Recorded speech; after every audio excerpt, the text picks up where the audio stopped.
De l'utilité du chant diphonique pour calmer les bébés. Pas mal.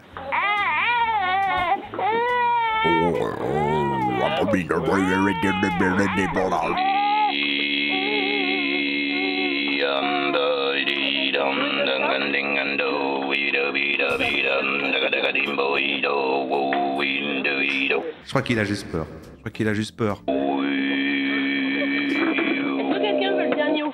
Mais voilà, oui, c'est ça que je dois faire demain au barbecue quand je vais voir le bébé. Bonjour ou bonsoir à toutes celles et ceux qui nous regardent en replay. Si vous voulez un jour rejoindre la team live, vous êtes les bienvenus tous les mardis, jeudis et dimanches soirs dès 21h. Bonne rediffusion. On va faire du chant chamanique. Cours de chant chamanique maintenant. Le chant diphonique chamanique. Qu'est-ce que c'est? Qu'est-ce que c'est? D'abord, petite démonstration. Vous savez, il existe les néo-chamans, on les avait déjà un petit peu explorés. On devrait y revenir d'ailleurs une fois parce qu'on n'avait pas assez vaste. Et donc c'est un petit peu réapproprié par les occidentaux, les blancs, voilà, les trucs un petit peu, les chamans, voilà, la magie du loup, j'en sais rien quoi. J'en sais rien. Ça, c'est un vrai chaman, par exemple, ici. Regardez, il invoque des petites belettes en feu. Et il est pote avec une... Mais pas grave, on va le faire quand même. Et là, par exemple, ici, on a un chant diphonique pour de l'ostéopathie de vache. Et il a raison, parce que ça ressemble un peu à ce que fait une vache.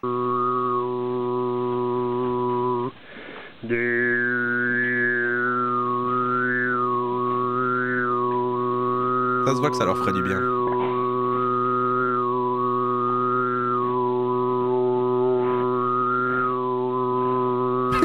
C'est mignon les vaches quand même. Alors, c'est lui qui va nous l'apprendre. Tuto chant diphonique chamanique, vos premières harmoniques en 4 étapes. Un peu de musique finalement, hein. Il a le replay de l'oreille absolue qui est sorti l'autre jour. Bon, voilà. Faites-le chez vous en même temps. Il va nous apprendre comment on fait ça. Il m'a l'air qualifié, il a l'air d'un vrai chaman. Si vous le croisez dans la rue, machin, vous dites mais attends, lui, c'est un chaman ou quoi? Bienvenue dans cette nouvelle vidéo de yoga du son. Ouais. Aujourd'hui, je vous apprends à les bases en tout cas du chant diphonique. On va passer par 4 étapes qui sont relativement simples. Et à la fin de cette vidéo, vous êtes capable de produire vos premières harmoniques. C'est génial. Exercice un peu pratique, quoi.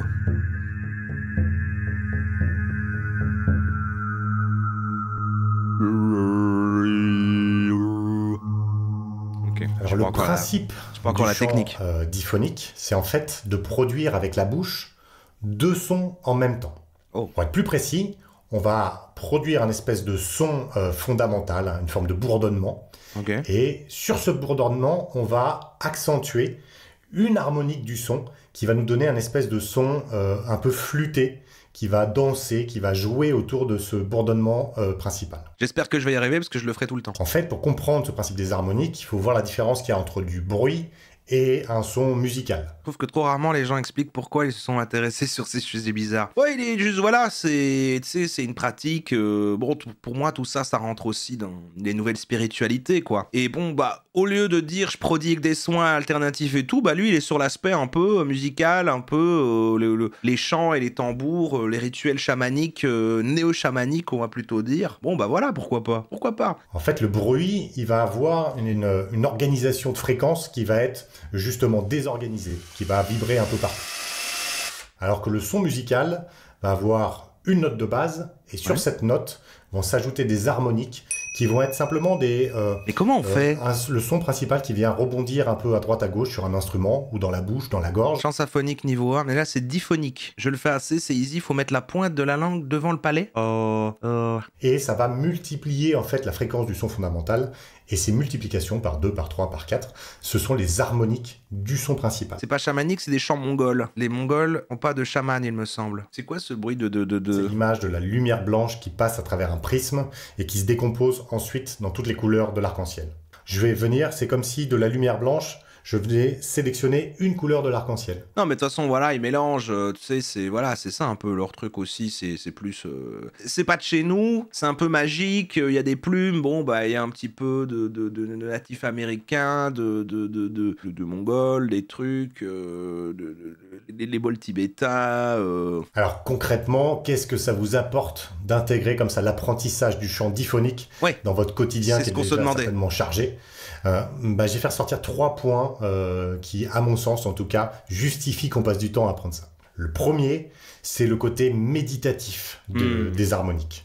En fait, produire des harmoniques, ça vous oblige à vous concentrer sur le travail de votre bouche, sur l'écoute du son que vous allez produire. C'est comme imiter. On peut aussi travailler là-dessus en apprenant à imiter Astérion, par exemple. Pour moi, c'est la même chose. Les harmoniques ou le chant diphonique de manière générale, c'est typiquement le son du soin par la voix. En fait, les harmoniques, ça va créer un son extrêmement subtil. Et en faisant ce son subtil, on va aller mettre en résonance les parties les plus, je dirais, les plus sensibles de notre corps et de toutes les enveloppes de notre corps. Le troisième point, c'est le côté chamanique du chant diphonique. En fait, le chant diphonique, il est très présent dans la tradition mongole. Ah, il l'a dit, voilà. Le chamanisme aussi a vraiment son berceau en Mongolie, en Sibérie. C'est quoi ce bruit de con, là ? Et à la base, le chant diphonique était utilisé pour ce côté de communication, de connexion avec le monde de l'invisible. Mais les chamans, ça vient d'où à la base? C'est des Mongols? Les pratiques chamaniques trouvent leurs origines dans diverses cultures ancestrales à travers le monde, notamment en Mongolie, en Sibérie et dans les Amériques. Les Mongols et les peuples sibériens ont effectivement une longue tradition chamanique. Mais on retrouve des pratiques similaires chez de nombreux peuples autochtones à travers le monde. C'est donc une tradition très variée et répandue. Ok. Ah ouais. Il y a ça un peu partout sans qu'ils se soient concertés. Donc en fait, c'est une vraie magie. Des pratiques chamaniques partout dans le monde, adaptées aux cultures locales. C'est une tradition universelle en quelque sorte. Pas mal. Les 4 étapes pour produire vos premières harmoniques. La première chose à faire, en fait, c'est de mettre la fluidité dans le voyage de votre voix. Moi, je me souviens, c'était le grand JD, je crois, qui avait été voir une chamane, non? C'était pas ça? C'est-à-dire qu'on va utiliser là 5 voyelles, OU, O, A, E, I, et c'est là qu'on va trouver un maximum d'harmoniques.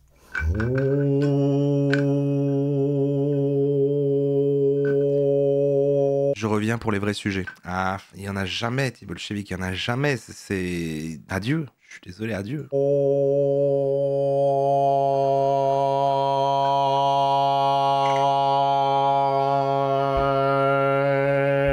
C'est super stylé.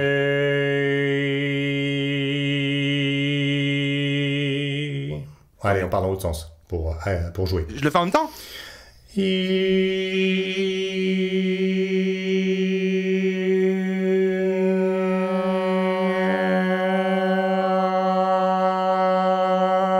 a une bête sur lui.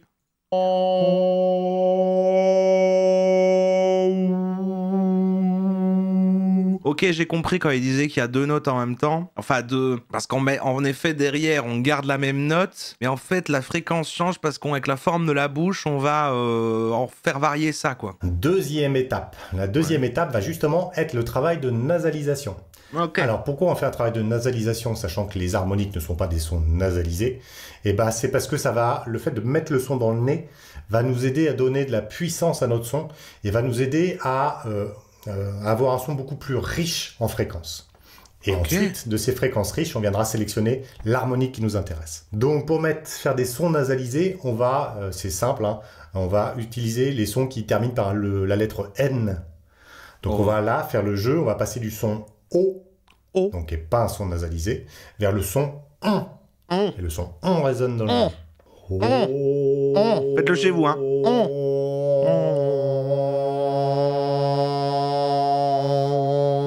C'est vrai que le nez, vibre quand on fait ça.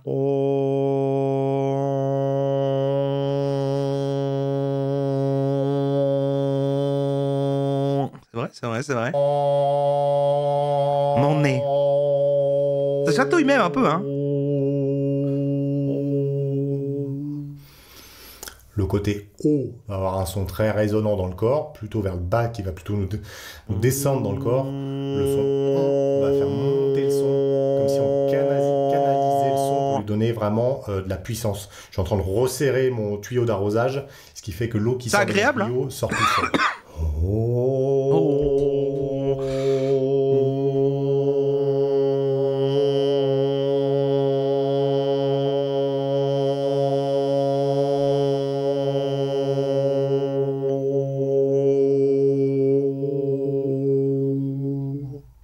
Et maintenant, on va jouer avec ces sons nasalisés. Ah oui, c'est vrai que j'ai un truc qui fait que quand je le fais, ça couvre lui. Mais c'est pas grave, on le fait tellement pareil que, en fait, vous voyez pas la différence. Vers le son en, vers le son un. Et éventuellement revenir en arrière.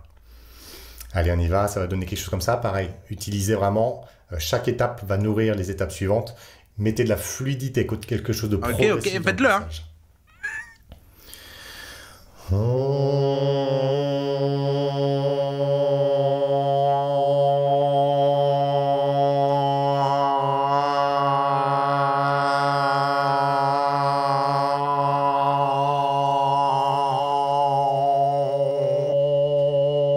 ben c'est pas si dur en fait d'être chaman. Pour moi c'est bon, c'est maîtrisé, c'est gagné là. Un peu d'écho, je le tente.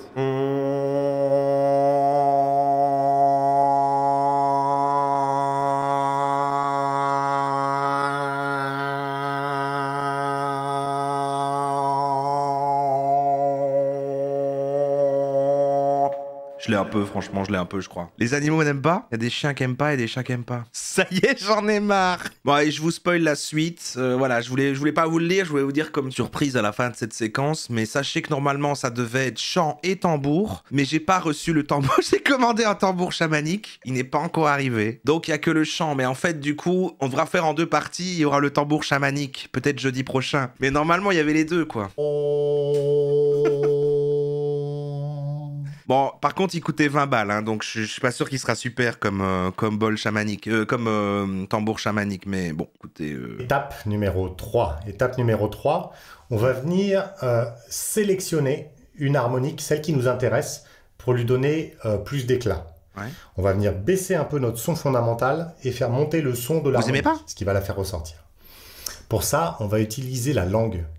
En fait, on va faire le son L. C'est mon voisin toqué chez moi, on n'a plus d'eau, j'ai coupé l'eau avec mon chant chamanique. Ah, les effets commencent à se faire sentir. Hein. Quand vous prononcez la lettre L, votre langue vient se recourber. En fait, c'est vraiment intéressant parce que c'est genre, tu fais une seule note et c'est toutes les positions de ta bouche qui vont faire varier comme ça des espèces de trucs. Et alors, on rigole, mais en fait, intéressant. Finalement, quand t'essayes de prendre... Parce que l'imitation, par exemple. Bon, savez, moi, je suis mauvais, mais j'aime bien essayer d'imiter. Et ben, en fait, on se dit souvent, ouais, en fait, imiter, souvent, c'est plus la position de la bouche et la langue et machin, plus que le timbre, en fait. C'est beaucoup la position de la bouche et ça rejoint, quoi. On va faire ce son L et on va prolonger le son L, comme ça. Ouais. L. Quand je prolonge le son L, je garde ma langue, attention, ça c'est important, je garde la pointe de ma langue collée sur le haut de mon palais.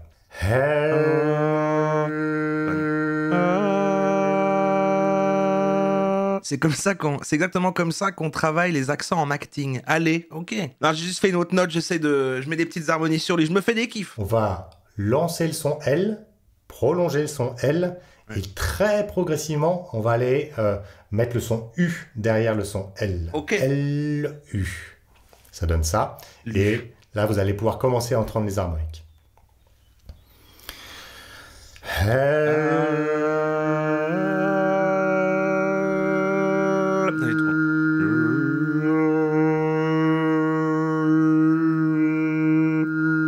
Ouais, j'ai compris. J'ai tout compris, en fait. Mais finalement, je trouvais que le plus intéressant, c'était sa technique au début avec le OU, O, A, E. Mais du coup, il faut tout mélanger. C'est-à-dire qu'on fait OU, O, A, E. Mais en même temps, on s'entraîne à faire des trucs avec le son N à la fin pour rentrer dans le nez. Et en même temps, on fait du L et du U. Mais comment on peut faire tout en même temps? Mais est-ce que vraiment le fait de faire ça et donc de mélanger la manière dont on met sa bouche en même temps qu'un bourdonnement derrière, ça fait réellement l'équivalent de 2 sons et on peut vraiment parler d'une autre note? Parce que j'ai l'impression que c'est juste les oreilles absolues là.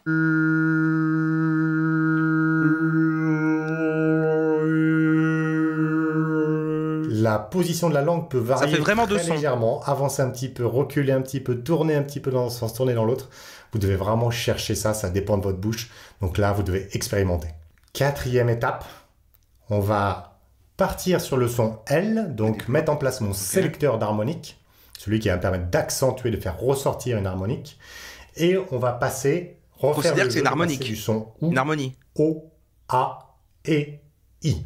Donc ça va donner L, OU, et je maintiens On mélange tout là. la langue en crochet sur le haut de mon palais et je joue ensuite dans le passage le plus Je vais la faire beaucoup plus grave possible.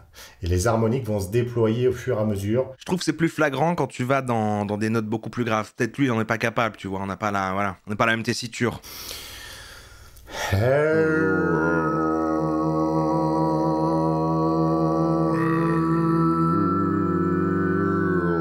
Je me suis perdu.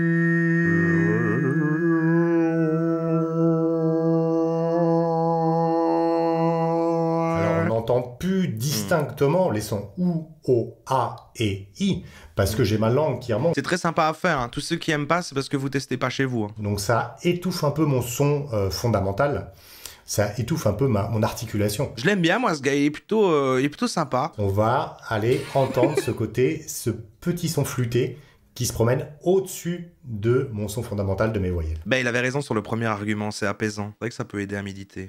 Ok.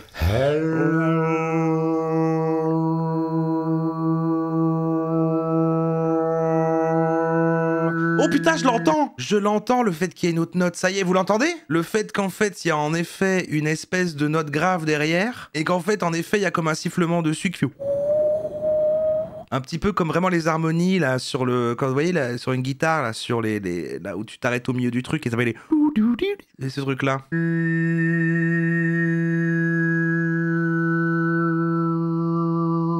Oh, c'est fascinant.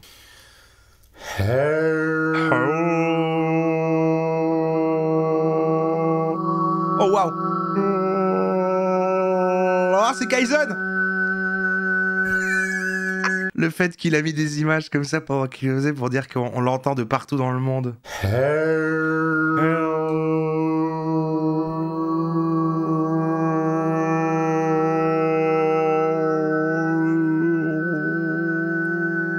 Faut du souffle par contre, faut du souffle. C'était lui ça? C'est lui-même ça? C'est lui? Putain oui, maintenant je l'entends très clairement, c'est fou, il a fallu le déclic, j'entends très clairement la deuxième note en même temps. Vous l'entendez bien? C'est fou. Là par exemple c'est très flagrant. Il y a un méga aigu là.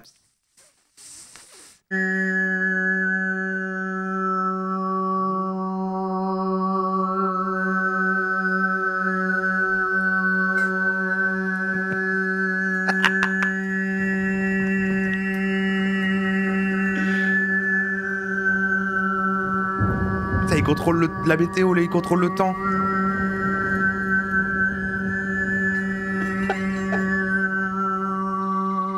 Il fait avancer les bateaux plus vite.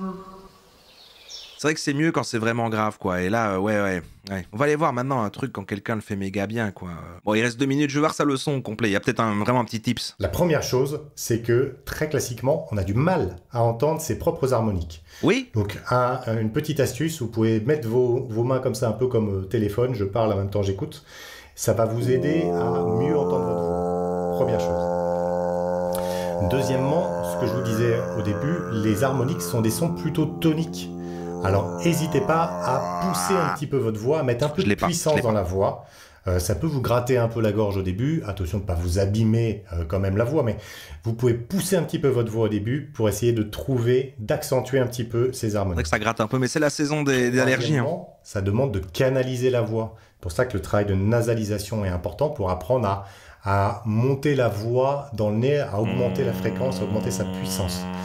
Vous pouvez rentrer aussi légèrement le menton pour venir pincer un petit peu votre gorge et ça va vous aider à canaliser votre voix. Ce qui se passe habituellement, c'est qu'on arrive à trouver une harmonique sur une des voyelles. Tout le travail ensuite consiste à venir chercher l'harmonique qui est juste avant, celle qui est juste après. Je pensais faire ça comme blague, mais je vais premier degré m'entraîner et faire ça seul. Quand je serai seul à la maison comme ça, je travaillerai, je suis sur mon PC et je vais complètement faire ça. Petit warning sur le travail du chant diphonique. Le chant diphonique nous oblige à compresser la voix. Sauf que le problème, c'est que nos voix sont souvent déjà un peu trop fermées.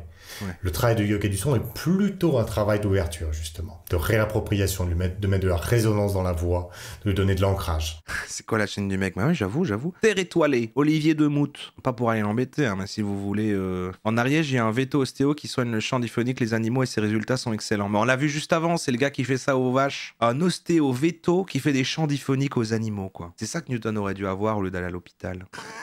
Je crois pas que Rarador, mais... À la base, il était fin de soirée, ce thème-là, parce que je trouve que c'est plus un thème de fin de soirée. Et puis je me suis dit, ouais, mais ça fait du bruit, il sera tard. Non, mais j'ai pensé à elle, j'ai pensé. Magnifique, j'arrive à le faire intuitivement. Souvent, je vais dans les églises pour l'acoustique du lieu et c'est magique.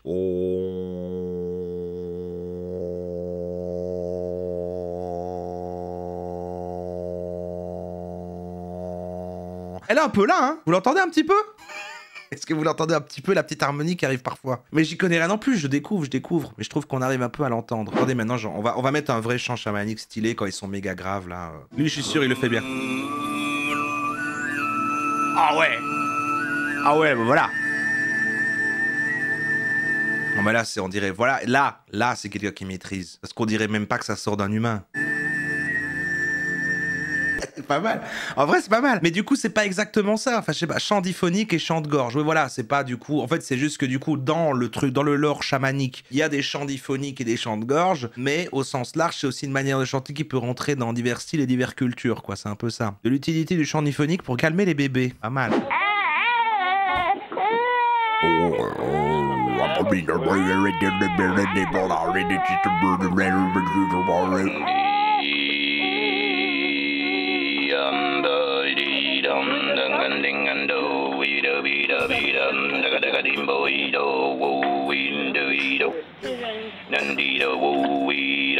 Je crois qu'il a juste peur. Est-ce que quelqu'un veut le dernier au chocolat? Mais voilà, oui, c'est ça que je dois faire demain au barbecue quand je vais voir le bébé. Non, mais tu le veux. Putain, mais la puissance qu'il met par contre, il y a vraiment un truc. C'est compressé, mais ça sort, on sent que ça sort avec une telle puissance. Alors on sent qu'en compressant, on ne peut pas faire sortir autant d'air, mais lui ça tape. Ça me fascine de fou en fait, j'ai envie d'en faire. Je mets quand même un message pour la Team Replay. La Team Replay, là on écoute du coup des musiques, mais Denis les enlève de manière à pouvoir diffuser ce replay, donc vous loupez un bout. Hein. Ah, il faut être là en live. Hein.